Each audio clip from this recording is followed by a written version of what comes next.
I put my lips to the horn.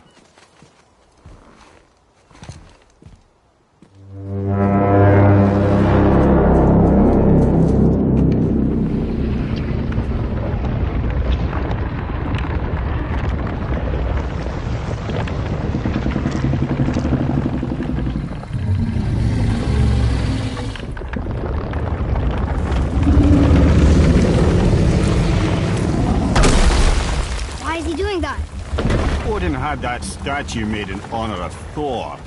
And seeing as the world serpent absolutely abhors the fat dauber, he was probably sick of looking at it. But doesn't that hurt? Well, he and Thor have a bit of an unpleasant history between them. Or they will, anyway. So I guess waking up to see it was worse than the thought of lumps of solid stone passing through his gullet.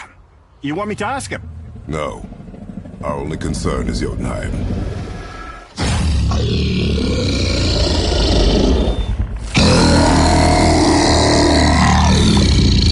All right, wish me luck.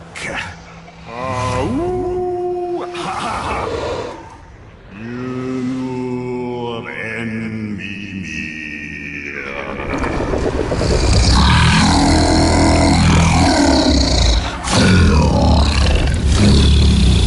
Got it, lads. He remembers me. Why, you...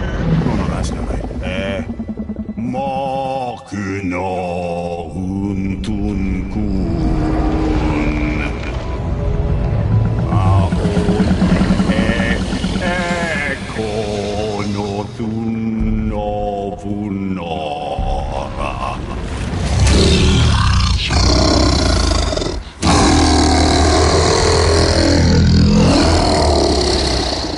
He knows the pain of your loss. He will help you.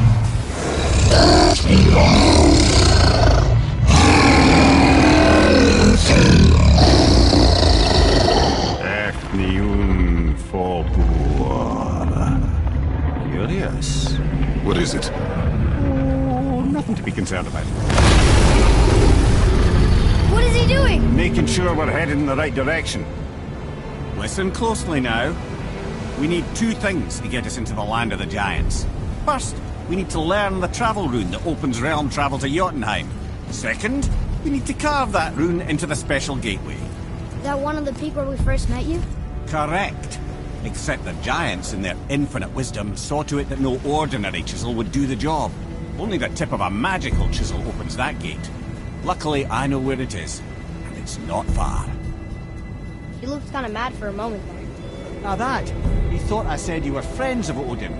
You'll forgive me. I've never spoken the ancient tongue sober.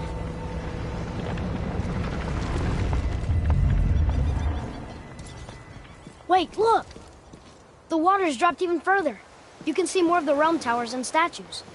I even see new places to explore along the shore. Where is this chisel? Find me a boat, and we'll go from there.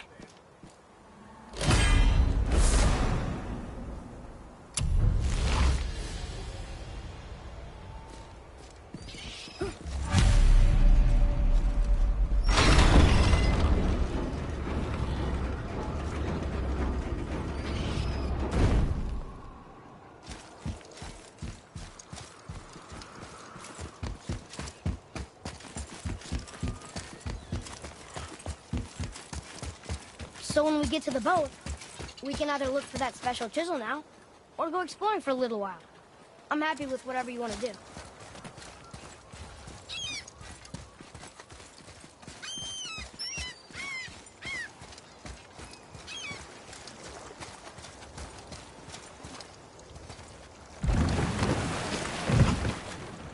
Which way to the chisel? Keep rowing towards the statues of the oarsmen, then thread past between them.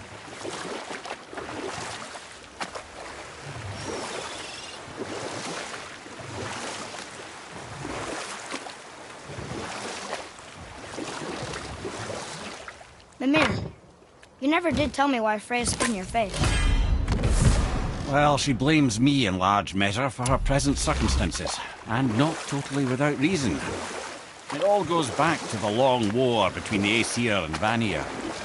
Prior to that, wars for the Aesir were easily won, but the Vanir had proved their equal and exacted devastating damage. Both sides suffered tremendous losses, and for many of us, quite frankly, war was simply no fun anymore, but a rather senseless waste of precious life. Wouldn't you agree, brother? Precisely. Enough was enough. And at last, Odin's most brilliant advisor became determined to find a more enlightened path. He set about to broker a peace between the gods.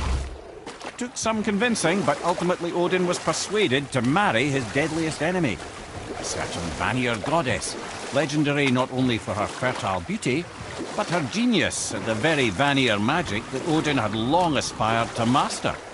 Freya married Odin? What was in it for her? It was a sacrifice to protect her people, a selfless act of love. Truly, she deserves better than she got. But of course, there's more to that story.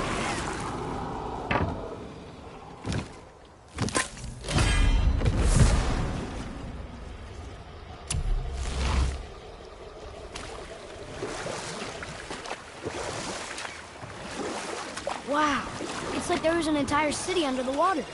Aye, lad. A forgotten city. What was it called? Well, I forgot.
I can't believe Odin and Freya were ever married.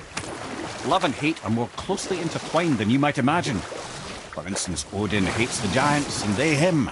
But Thor's own mother was the giantess Fjorgyn, one of Odin's great loves. So Thor's half god and half giant? Weird.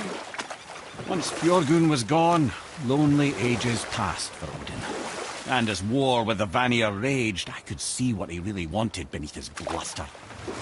And after no small amount of convincing, Freya agreed. For a while there, he really turned on the charm. He seemed happy. He seemed interested in making her happy. He granted her so many wishes I can scarcely recall them all. The peace held, and I truly believed all had worked out better than I could have planned. But Odin's true face showed itself again in the end. He won Freya's trust, and she taught him some of her Vanir magic, another choice she would live to bitterly regret. Sadly, despite his wise counsellors' best efforts to persuade him that peace was the only true path to stave off Ragnarok, Odin never let go of his obsession with Jotunheim. The taste of Vanir magic led him to new forms of experimentation and new levels of depravity.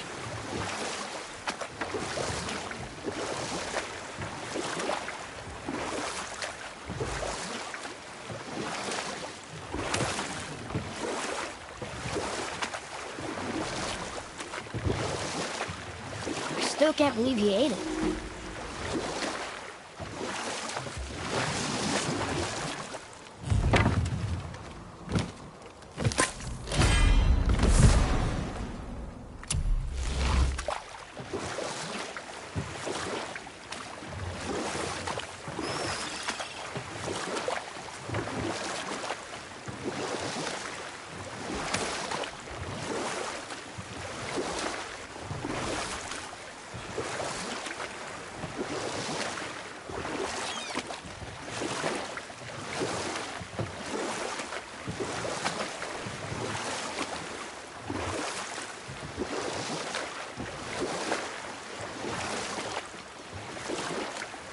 to dock on this beach?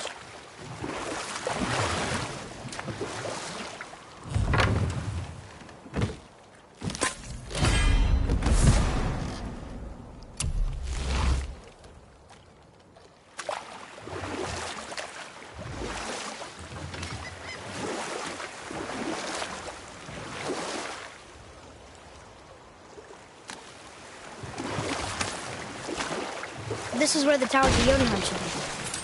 Feels strange somehow. No doubt some arcane magics were involved.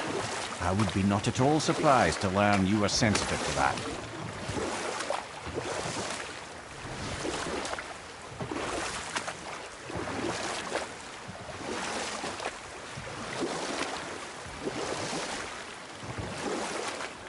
That gate. We never did open it. Should we give it a try?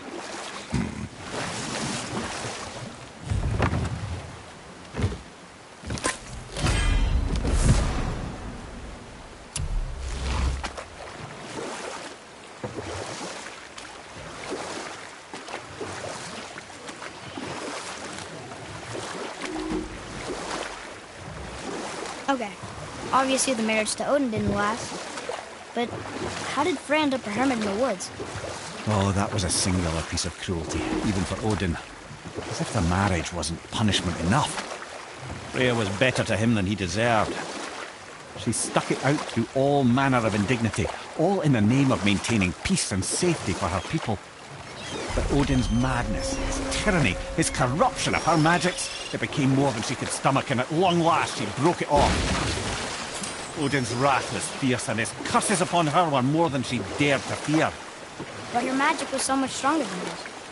After so much time together, he knew her vulnerabilities, and exploited them to craft curses she could never break. Enough. No stories. Not while on foot. Our focus is the road. Completely understand. I'll finish later, lad. Taken from this realm too early. Ah, good. The special chisel is ahead, past this gate. Here we go!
This chisel we seek, what is it? I'm glad you asked, actually. I have just the story for you. There was a giant once named Thamu.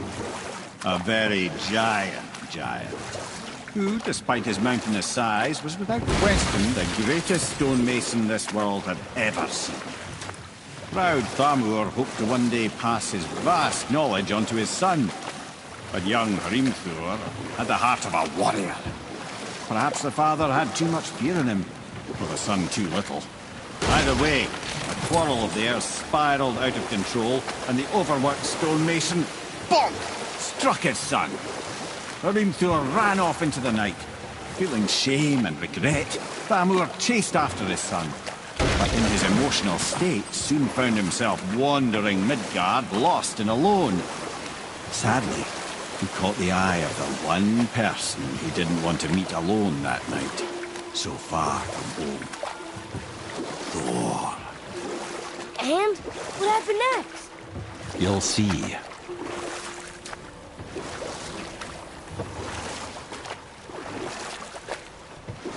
Thor killed him.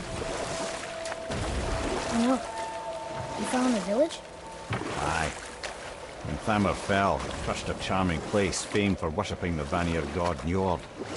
Thor always took credit for planning that one. The truth is, the sweaty ballbag just got lucky.